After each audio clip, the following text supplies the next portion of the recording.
대한민국 최초, 와! 세계 최초, 와! 우주 최초, 정신무장 버라이어티 꼴찌들의 통쾌한 승리 꼴통쇼.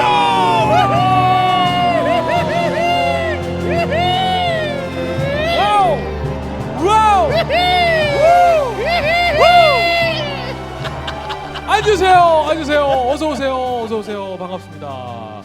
자, 꼴찌들의 통쾌한 승리 124회. 자, 오늘도 변함없이 네. 찾아뵙습니다. 자, 지금까지 끈질기게 진행하고 있는 자, 대한민국에 딱 하나밖에 없는 소통 테이너 오종철입니다. 반갑습니다. 어서 오세요. 와우. 와우. 야, 세계에 단 하나밖에 없는 네? 욕 테라피스트 이영석의 땜빵. 한국 최초 웃음 치료사 이효섭입니다. 반갑습니다. 이요셉, 이요셉, 이요셉. 야, 너무 긴장돼요. 처음이에요. 우리 그 이영석 대표가 급작스러운 해외 출장으로 인해서 오늘 함께 자리를 하지 못했습니다. 그래서 오늘 뭐 본인은 땜빵이라고 했습니다만 아닙니다. 정말 이 자리에 와주신 것만도 저희 너무 영광이고요. 불러서 너무 고맙습니다. 야, 이 자리에 선뜻 또 응해주셔서 너무 감사합니다. 시간이 많기 때문에 제가 네, 너무나 한가하기 때문에. 그러면 이분들이 뭐가 돼요? 한가한 사람은 나오는 거 보려고 오는 사람들이 아니잖아요. 무지 바쁘다, 뭐 가족 만날 시간도 없다, 뭐 이런 얘기를 좀 해주셔야 되는데. 오늘 가족이 다 왔어요. 그러니까 특별히 너무, 오늘은 또 기분 좋은 소식이 있어서 이런 것도 좀 같이 정말 돼요. 기분 좋은 소식 나누고 싶은데요. 네. 제 아들이 지금 중3인데 그 특성화고등학교 명문인 설린. 인터넷 정보고등학교에 어제 붙었습니다. 와우. 사실 그런데 이 기적이에요. 이게 뭐냐면 이 설리는 상위 15% 안에 들어가야만 원서를 낼 수 있는 거거든요. 근데 참고로 제 아들은 뒤에서 15% 되는.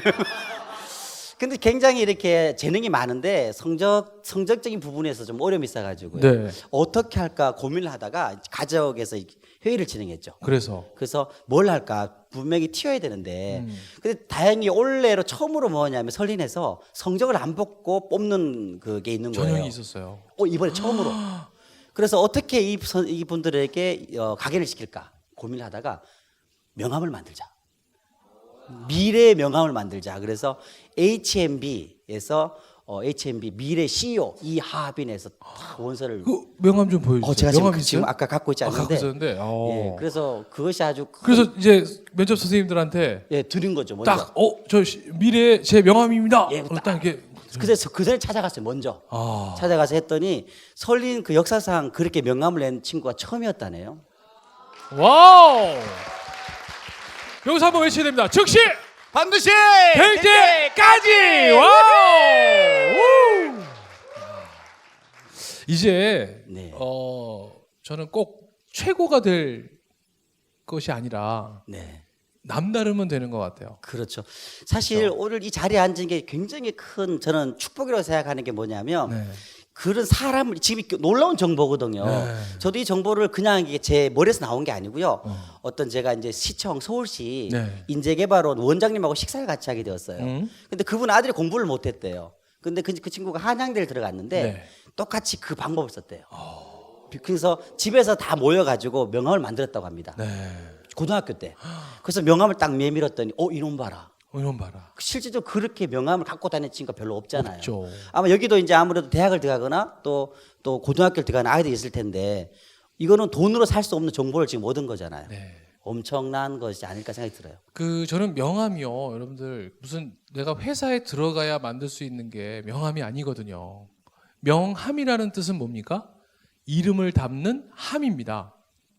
그러니까 내 이름을 담을 수만 있다면 그건 명함이거든요. 그러면 여러분들 이름이 제일 좋은 브랜드잖아요. 그러면 만약에 직업이 없다? 그러면 직업을 만들면 되잖아요. 맞아요. 저는 사실 뭐 개그맨이라는 것도 직업이었지만 저는 소통 테이너라는 거 딱 만들자마자 저는 제일 먼저 한 게 소통 테이너 오종철. 딱. 근데 어느 누구도 인정하지 않았지만 그냥 제가 소통 테이너 5글자 만들어서 그냥 특허청에다가 출원까지 다 넣었어요. 그래서 그러니까. 2012년 8월부터는 세상에 나만 쓸 수 있는 나만의 브랜드가 됐죠. 그러니까. 처음에는 막 사람들이 저보고 놀렸어요. 야, 영어면 영어로 가든지 한글이면 한글로 가든지 소통 테이너는 뭐냐? 너무 멋져요. 그럼 나중에 외국 애들한테 뭐라 그럴 거야? 소통 테이너 이렇게 테이너 이렇게 하면 되잖아. 근데 진짜 정말 외국 사람들도 제 소통 테이너라는 말을 되게 발음 되게 잘하더라고요. 그러니까 처음에는 어색했는데 그래서 여러분들 내 이름 석자는 내가 주어주지 못했지만 내가 평생 하고 살 내 일이잖아요. 그건 내가 나에게 이름 지어줄 수 있는 거잖아요. 그래서 세상에 딱 하나밖에 없는 여러분의 일을 한번 만들어 보시는 것도 의미 있는 것 같습니다. 오늘 맞습니다. 아드님 너무 축하드리고요. 진짜 다시 한번 축하의 박수 부탁드리겠습니다. 와우! 자, 오늘도 이렇게 여러분들 또 각자의 또 브랜드를 걸고 이 주말 저녁에 이 자리를 가득 메워 주셨습니다. 네. 우리 꼴통 챌린저 여러분 어서 오세요. 반갑습니다.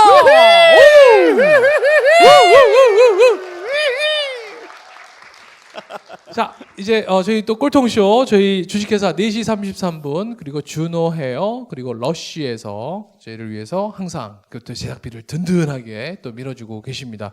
자, 그러면 오늘 124회 꼴통 마스터를 여러분에게 소개해드리도록 하겠습니다. 여러분 요즘 제일 많이 사용하시는 SNS는 뭐예요? 트위터. 오늘 반가운 분이 나오시겠네요. 트위터 코리아 김연정 마스터 여러분 큰 박수로 맞이해주세요. 김연정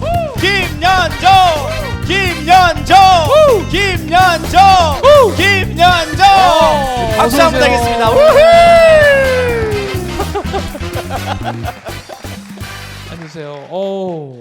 앉으세요.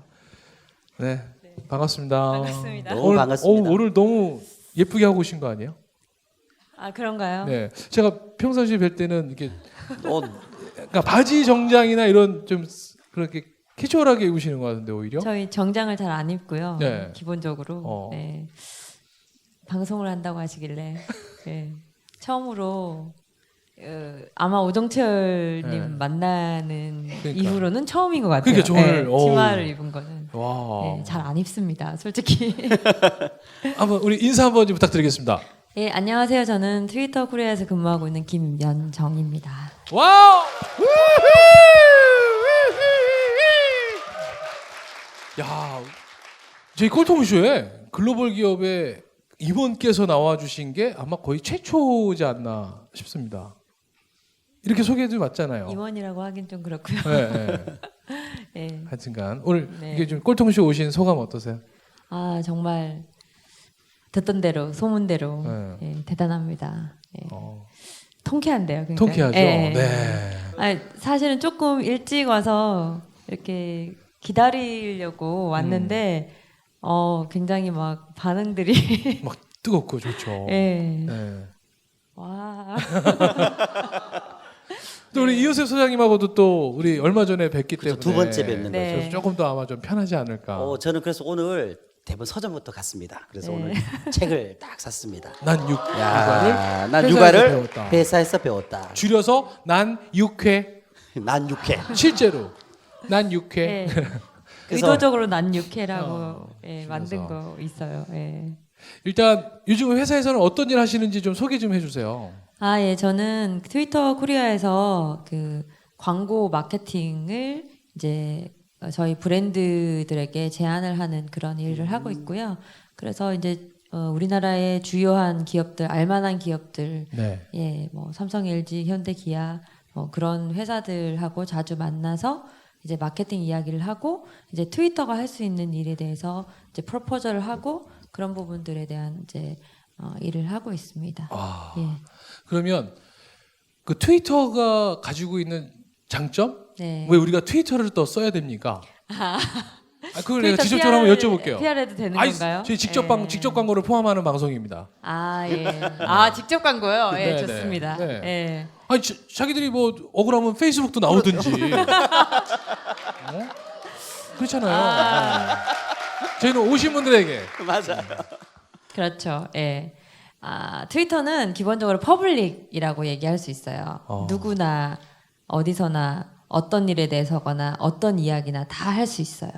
예. 그래서 페이스북 저도 헤비하게 쓰는데 페이스북은 친구들끼리 아는 사람들끼리 혹은 알게 된 사람들끼리 이렇게 쓰는 약간 이제 반폐쇄적인 그런 커뮤니티의 형태의 소설이고요. 네. 이제 트위터는 프리덤 오브 스피치, 그러니까 말할 자유에 대한 것이 오히려 더 중요한 그런 퍼블릭 플랫폼이에요. 그래서 이제 공개되어 있죠. 그 공개되어 있다는 말은 서치가 가능하다는 거예요. 검색을 하시면 트위터에서 나왔던 이야기들이 검색이 됩니다. 그렇지만 이제 페이스북에서 우리가 이야기하는 것들은 그냥 우리끼리의 이야기일 뿐이지 공개적으로 어떤 그 파워를 가지거나 임팩트를 가지지는 않아요. 그래서 이제 트위터가 가끔 좋은 방향으로 혹은 나쁜 방향으로 이렇게 굉장히 큰 임팩트를 가질 때가 있잖아요. 뉴스 같은 데 보면은 가끔 트위터가 이제 그 최초의 이 시점이 되는 이런 경우가 간혹 있어요. 그래서 그런 것들이 그런 폭발력이 그 퍼블릭하기 때문에 네. 공공의 어떤 그 플랫폼이기 때문에 그렇습니다. 예. 그러면 사실 대한민국에서는 좀 트위터 사용자들이 예전보다는 좀 못하잖아요. 예. 그렇지 않습니까? 네, 네. 그래서 조금 좀 힘들진 않으세요? 이런 부분들을 아. 설명을 하면 사람들이 수긍은 하지만, 네. 네. 저희는 글로벌 플랫폼이고요. 예, 한국도 한국이지만 이제 글로벌리. 왜냐면 제가 올리는 트윗이 한국 사람만 보는 게 아니에요. 그러니까 그러네요. 퍼블릭하다고 제가 말씀드렸잖아요. 월드와이드거든요. 그래서 영어 공부할 때 쓰세요. 트위터를. 예, 여기 젊은 분들 계시죠? 예, 영어 공부하기 좋아요. 예. 그걸 하루에 이제 올릴 때도 영어로 올리시고 예, 보실 때도 영어로 보시면 훨씬 더 그 가치 있는 뉴스들이 트위터에서 많이 보이거든요. 네. 그래서 사실은 트위터는 뉴스에 가까워요. 그렇죠. 그 뉴스라는 게 꼭 어떤 MBC, KBS, 뭐 SBS 같은 그런 뉴스라기보다는 개인의 뉴스일 수도 있고요. 미디어의 뉴스일 수도 있고 유명인, 뭐 셀러브리티라고 하죠. 셀러브리티의 뉴스일 수도 있고 사실은 뉴스가 다 모여 있는 거예요. 그래서 굉장히 라이브하고 리얼타임하고 이제 어떤 실시간에 그 순간에 일어난 그 모먼트에 일어난 것들이 가장 집약되어 있는 그런 플랫폼이에요. 그래서 영어 공부로도 쓰시고요. 뉴스 오케이. 볼 때도 쓰시고요. 예. 그 또 전문가인 경우에는 그런 것들을 또 많이 활용하실 수가 있어요. 예. 와, 저도 이제 우리 아는 사람 됐잖아요. 이제 아는 사람 되면 또 이상하게 또 이제 그런 거에 더 애정이 가고 그래요. 맞아요. 그렇죠. 그래서 오늘부터 또 한번 트위터를 한번 좀 잘 활용해 보시면 좋을 것 같습니다. 뭐 궁금한 거 있어요? 정말 몇 가지 이렇게 궁금했던 게 있었어요. 네. 이 책을 보면서도 마찬가지였는데 벌써 책으로 들어가요? 두 마리 토끼를 잡기 쉽지 않잖아요. 그렇죠. 네. 일이면 일, 저자기도 육아면 육아. 하고. 근데 이게 하시면서 궁금했던 게 뭐냐면 이렇게 참 어려운 게 많았을 텐데 그 어려움에 대한 어떤 부분들을 극복하는 어떤 나만의 어떤 독특한 어떤 그 노하우가 있지 않을까 싶어요. 그래서 제일 먼저 받고 싶은 게 뭐냐면 일을 하시면서의 어떤 어려웠던 게 어떤 게 있었었고 네. 그래서 극복했던 그 비결에 대한 부분들 공유하면 굉장히 도움이 많이 되지 않을까 생각이 드네요. 네. 제가 지금 일한 지는 꽤 오래됐어요. 그 숫자로 치면은 조금 예, 말하기 어려운 그 18년 동안 일을 했는데 18회 동안. 굳이 어려운 걸 절대 그렇게. 그 이영석 대표님을 대신하고자 하는 욕구는 없습니다. 네. 그래도 그 절대 빈자리가 그런- 싹 채워지네요. 저는 절대 그런 사람 아니고요. 어우, 네, 그래서 그 기간 동안 이제 일을 하면서 여러 회사들을 이제 다녔었어요. 그래서 굉장히 많은 어려움이 있었고, 뭐 그거를 이제 다 얘기할 수는 없는데, 저는 지금 10살짜리 딸아이를 키우고 있어요. 근데 뭐 어떻게 보기에는 뭐 하나 키우는데 뭐 어렵겠어? 뭐 이렇게 생각할 수 있는데 아이를 키운다는 거는 엄마로서의 어떤 책임감과 의무감과 처음 겪어보는 어떤 그런 시련들이 있어요. 그래서 엄마 자체로서도 굉장히 어려운 잡이고요. 그래서 이제 말씀하셨다시피 제가 일을 원래 이제 생업으로 하는 게 있으면서도 엄마라는 일을 또 이제 해야 되는 상황이었죠. 근데 제가 사실 이제 어떤 회사에 다닐 때였는데 아이가 그때 4살이었어요. 네. 근데 제가 그때 조직 개편이 되면서 조금 기존에 하던 실무를 하면서 예, 조직 개편에 따른 그때 팀장이 됐었는데 더 이제 책임을 많이 지게 된 거죠. 그래서 일을 이제 여러 가지를 하다 보니까 굉장히 이제 퇴근이 늦어진 거예요. 어. 근데 제가 또 일을 굉장히 좋아해요. 지금도 좋아하지만 그때는 지금보다 더 두세 좋아했어요? 배는 더 좋아했어요. 거의 일 중독자라는 얘기를 들을 만큼. 아니 왜요? 집에 갈 낙이 없었어요? 네? 아니 집에 가서 사람이 좋으면 막 빨리 들어가고 싶고 막 이런데 일이 더 좋다는 건 집보다 여기가 더 좋아서 그런 거 아니에요? 네, 그랬나 봐요. 오. 그래서 막 새벽에 퇴근할 때도 있었어요. 그래서 그때 이제 뭐가 큰 프로젝트가 있었긴 했어요. 그런데 저는 이제 사실은 가정이나 아이에 대한 생각보다 늘 머릿속에 일이 있었어요. 그래서 애가 4살인데도 이제 집에 컴퓨터를 싸들고 가서 퇴근 후에도 계속 이제 그걸 하고 애가 매달려서 엄마 일 좀 그만해 막 4살짜리 애가 그런 말을 할 정도로 예, 하고 굉장히 좀 제가 지금 생각해보면 상태가 심각했어요. 저는 예. 그랬는데 아이가 그것 때문에 스트레스를 받았나 봐요.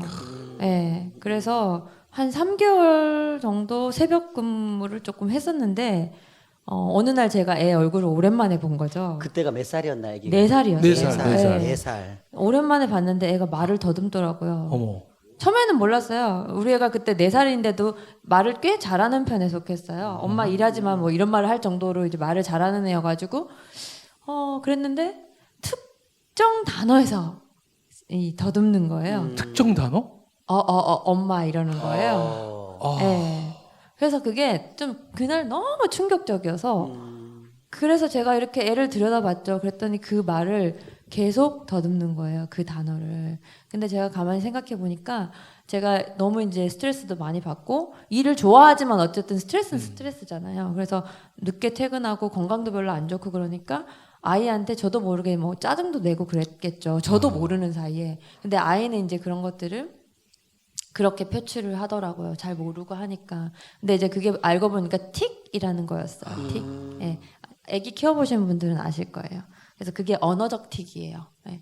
그래서 제가 이제 그거를 막 책 찾아보고서 틱이야 막 이래서 그때 바로 이제 조치를 하긴 했어요. 그날 밤에 엄청나게 울었어요. 아유. 새벽까지. 예.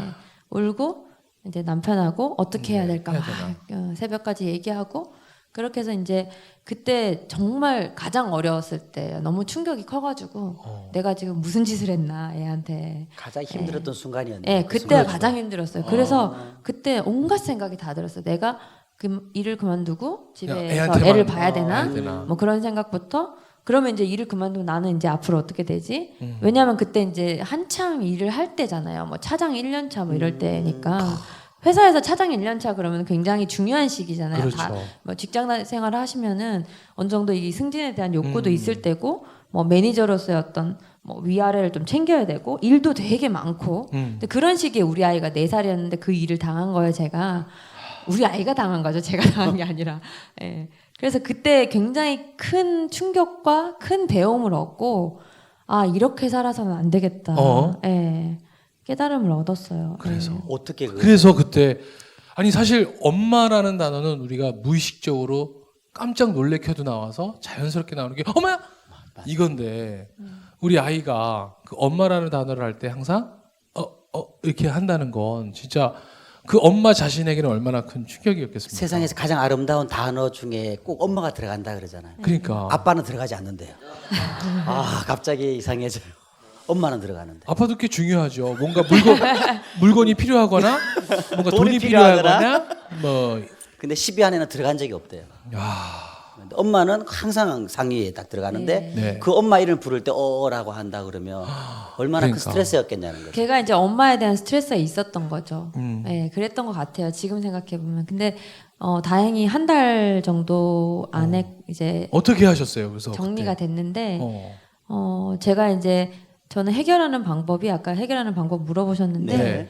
처음에 그때까지는 이제 누구한테 도움을 받아야 되겠다는 생각을 못했어요. 근데 그때 처음으로 도움을 받아야 된다. 이건 내가 도움을 해결할 수 받아야 없다라는 생각을 한 거예요. 그래서 이제 누구한테 도움을 받을 것인지 무엇을 도움을 받을 것인지를 노트에다 정리를 했어요. 와우. 예. 누구, 무엇. 그래야 명쾌해져요. 항상 이렇게 솔루션을 이렇게 다 이렇게 논리적으로 찾으시는구나. 누구에게 도움을 왜냐하면 그냥 백지에다 그냥 씁니다. 그냥 써서. 예, 지금의 나의 문제, 아이가 말을 더듬었어. 왜일까? 근데 그건 내가 잘못한 것 같은데 그냥 나 미안한데 잘못한데 이게 아니라 그래서 이거를 어떻게 그러면 해결을 해야 될까? 그래서 첫 번째는 이제 회사에서 일이 너무 많잖아요. 그러니까 회사에서 해결할 부분이 있어요. 그건 제가 일을 덜 한다고 해결되지는 않아요. 왜? 일이 주어져 있으니까. 네. 그리고 해야 되는 일이고 내가 해야 되는 일이 있으니까. 그래서 그거를 어떻게 도와달라고 할 것인지 그 대상이 누구인지 정하는 거죠. 그 대상이 누굴까요? 네, 상사? 예, 상사한테 상사. 부끄러운 일이 아니에요. 가정에서 이런 일을 겪는 것이 숨겨야 될 일도 아니고 그 전에는 그렇게 생각을 안 했어요. 정말 한치의 오차도 없이 나는 완벽하게 잘해야 된다고 생각을 했는데 그 생각을 딱 버리는 순간 내가 누구한테 도움을 받아야 된다라고 생각하는 순간 그건 뭐죠? 불완전한 거를 인정하는 거죠. 그래서 스스로.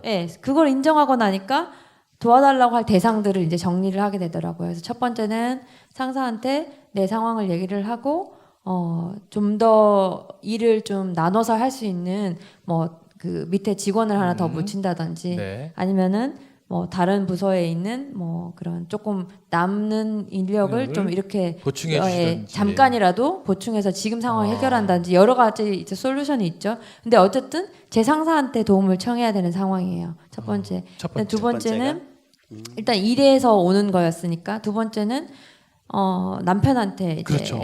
얘기를 솔직하게 다 했죠. 하나는 내가- 이제 일터에서 하나고 이제 하나는 가정에서니까. 네, 그래서 정말 제가 중요한- 뭔가는 잘못했을 거예요 아이한테. 아이가 그냥 무조건 뭐 그렇게 그런 증세를 보이지는 않았을 거니까 제가 이제 제 상황을 다 얘기를 하고 아빠가 할 수 있는 부분을 찾자라고 해서 아빠와의 소통량도 같이 늘리는 걸로. 예. 왜냐면 아빠도 굉장히 늦게 다니는 사람이었어요. 그래서 제가 이제 도우미 이모님한테 사실은 외주 청탁으로 아이를 키웠는데, 예. 그렇게 이제 외주로 아이를 키우다 보니 아이를 외주를 줬어요. 아주머니에게 아시잖아요. 사업도 도우미 아니고 아주머니. 가정 육아를 외주를 예, 주셨다. 아웃소싱. 예. 전문 용어로서 아웃소싱을 예. 줬던 건데. 얼마나 많이 아팠겠어요, 사실. 예, 그래서 이제 남편한테 그런 얘기를 하면서 아웃소싱을 하더라도 내가 해야 될 역할, 당신이 해야 될 역할은 분명히 있다. 물리적으로, 시간적으로 뿐만이 아니라 분명히 정서적으로 얘한테는 뭔가 부족하다 지금. 그래서 뭘 어떻게 할 거냐를 같이 논의를 했어요. 오케이. 그리고 이제 제 자. 스스로한테 묻는 거죠. 제가 무엇을 해야 될까? 아, 이제 내가 뭘 해야 될까? 예, 내가 나에게 굉장히 중요한 질문이죠. 왜냐하면 환경적인 것도 중요하지만 사실은 저한테서 비롯된 거였기 때문에 제가 어떻게 이 상황을 해야 되는지 첫 번째는 뭐 일찍 들어와서 아이를 이제 안아주고 뭐 계속 이제 그런 아이한테 티를 안 내야 된대요. 그래서 계속 이제 그렇죠. 보듬어주고 그거를 정말 한 달 내내 아무 그런 티를 내지 않고 계속 했어요. 그래서 그거 하고 그다음에 저희 도우미 이모님한테도 이제 네 번째죠. 도우미 이모님한테도 도움을 청했어요. 예. 아이가 이렇다. 그래서 아이를 놀이터에 자주 데리고 나가서 밖에 아이들을 좀 더 많이 접촉하게 하고 뭐 그런 이제 좀 실질적인 솔루션을 같이 이제 털어놓고 얘기를 하고 좀 부탁을 드리고 이제 이런 식으로 해서 오케이. 한 달 안에 해결이 됐던 저는 케이스예요. 궁금한 게 네. 아까 그 직장 상사한테도 이렇게 부탁하셨다고 그랬을 때 그분의 반응은 어땠는지 궁금해요. 자, 그럼 여기서 네. 1부를 벌써 맞춰야 될 시간이 돌아왔습니다. 정말 손살 같이 지나가네요. 네, 손사같이 지나가네요.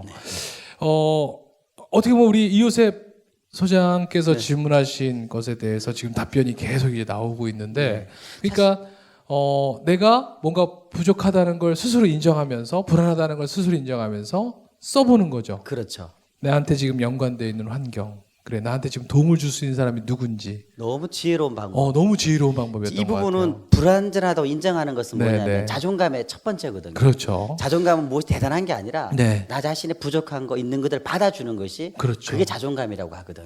있는 그대로 받아주는 그 거. 지금 바로 그 방법 쓴 거거든요, 지금. 자, 그래서 과연 남편도 제가 보기엔 되게 협조적이었고 또 스스로에게도 질문을 해서 지금 아이는 한 달 만에 좋아졌다 그러는데 저는 상사는 과연 어떤 그렇죠. 반응이었는가에 대해서 여쭈었는데 자, 이거에 대한 답변은 잠시 후 2부에 마저 듣는 걸로 하도록 하겠습니다. 즉시 반드시 될 때까지! 와우!